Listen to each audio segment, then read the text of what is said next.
আসসালামু আলাইকুম ওয়া রাহমাতুল্লাহি ওয়া বারাকাতুহু। সম্মানিত মুসলিম,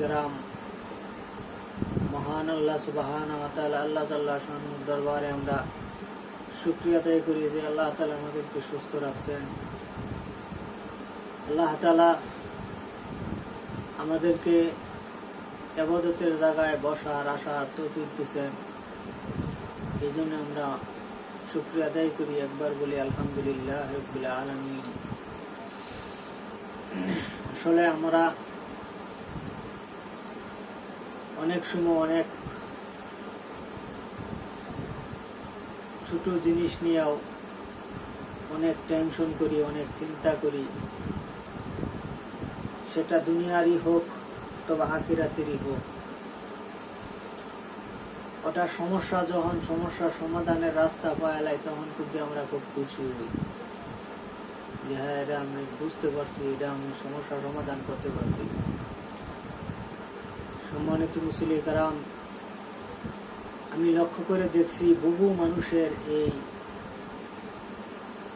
একই প্রশ্ন আসে যে আসলে আমরা যদি কোনো কারণে বায়ু বের হয়ে আসে তখন আমরা শীত থাক আর গরম থাক আমরা ওযু করতে বাধ্য হই, ওযু করতে হয়, ইবাদত করলে ওযু করে নিয়ে লাগবে।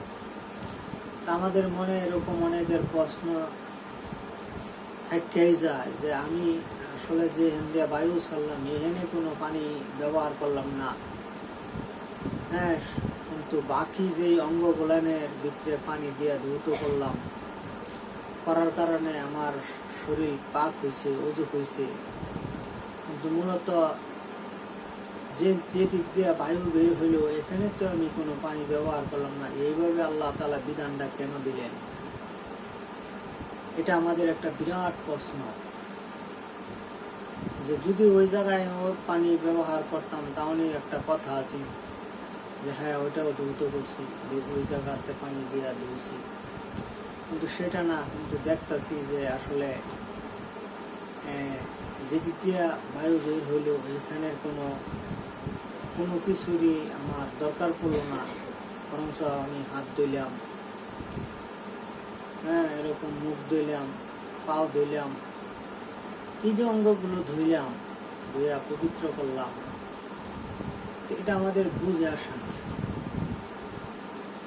অথচ এর পিছনে হাকিকত রয়ে গেছে, রহস্য রয়ে গেছে। আল্লাহ তাআলা এমন বিধান কেন দিলেন? আল্লাহ তাআলা বলেন যে অন্যায় করে তারই শাস্তি ভোগ করতে হয়, যে অপরাধ করে নাই, অন্যায় করে নাই, সে কেন শাস্তি ভোগ করবে? এই জন্য হাদিসে আইছে হাসরের ময়দানে বহু মানুষ জাহান্নামের ঘোষণা যখন আল্লাহ দিয়ে দিবেন তখন অনেক মানুষ এরকম বলবে যে আল্লাহ, আমার সন্তান, আমার এরকম স্ত্রী, আমার এরকম পাড়া প্রতিবেশী যাদের সাথে উঠা বসা করছি, আত্মীয় স্বজন যারা আমার আছে, এদেরকে জাহান্নামে দিয়ে দাও, বিনিময়ে আমাকে তুমি মাফ করে জান্নাত দিয়ে দাও। আমার পাপের কারণে আমি এদেরকে দিয়ে দিলাম, আমি গুনাহ করছি, এই জন্য আমি আমার সন্তান, আমার স্ত্রী, আমার মা বাবা, আমার ভাই বোন, আমি যাদের সাথে চলছি বুঝছি এরকম এদেরকেও দিয়ে দিলাম, বিনিময়ে আমাকে মাফ করে দাও। আল্লাহ তাআলা কোনো কথা শুনবেন না। তখন সে বলবে আল্লাহ, তামাম দুনিয়া সব মানুষকে তুমি জাহান্নামে দিয়ে দাও, বিনিময়ে আমারে তুমি জান্নাত দিয়ে দাও, এরকম দরখাস্ত করবে। আল্লাহ তাআলা তখন বলবেন যে অন্যায় করছে তারই শাস্তি ভোগ করতে হবে, যে অপরাধ করে নাই তার কোনো সাজা নাই, শাস্তি নাই। ঠিক এরকম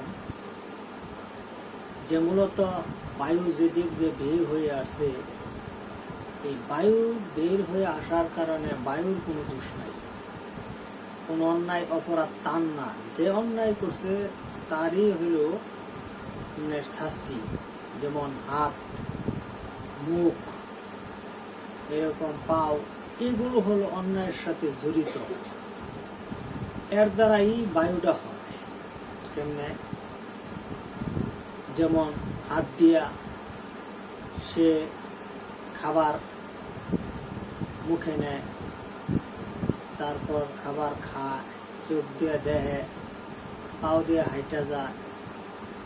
মূলত এই যে অঙ্গ গুলানের দ্বারাই সে খাবার খাওয়ার কারণে একটা গ্যাস হয়, এই গ্যাস তখন বের হয়ে যায়। তো মূলত অন্যায় তো হয়েছে হাতের, পায়ের, চোখের, মুখের। এই কারণে আল্লাহ সুবহানাহু ওয়া তাআলা, আল্লাহ জাল্লা শানহু বলেন, যত অন্যায় করছে পাও, হাত, মুখ, এরকম এই অন্যায় যেটা করছে এরই দৌড় লাগবে।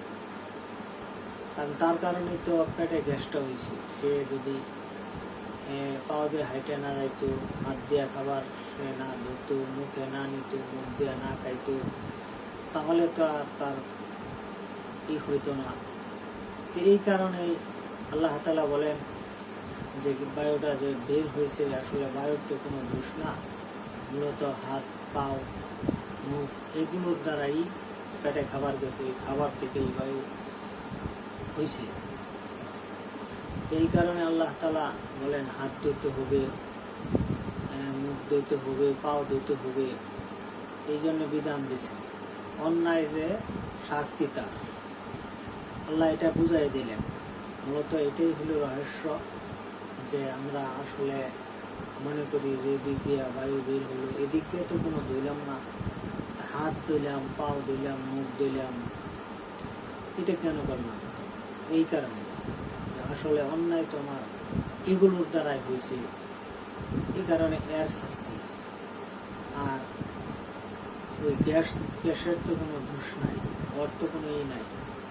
এই কারণে ওই জায়গাতে পানি পৌঁছানোর কোনো প্রয়োজন নাই, দরকার নাই। শাস্তি কাজ যে করে আল্লাহ তাআলা তাকেই শাস্তি দেয়, যে শাস্তির কাজ করে না তাকে আল্লাহ তাআলা জান্নাত দেয়। এই জন্য আমরা এখান থেকে একটা শিক্ষা গ্রহণ করলাম। আরেকটি জিনিস আমরা জানতে পারলাম, মনের ভিতরে খটকা ছিল যে মূলত যে বায়ু বের হইলো যে জায়গাতে, এই জায়গায় পানি পৌঁছাইলাম না, অথচ হাত পাও কেন ধুই, আল্লাহ এমন বিধানটা কেন দিলেন, আমরা এই একটা জিনিস আমরা জানতে পারলাম। তা আশা করি আপনাদের ভালো লাগবে। যারা শুনবেন এই ওয়াজটা তারা এরকম শেয়ার করে দেবেন, লাইক করবেন, সাবস্ক্রাইব করবেন, বেশি বেশি ভিডিও দেখবেন এবং আমল করেন, ভালো হয়ে যাবে।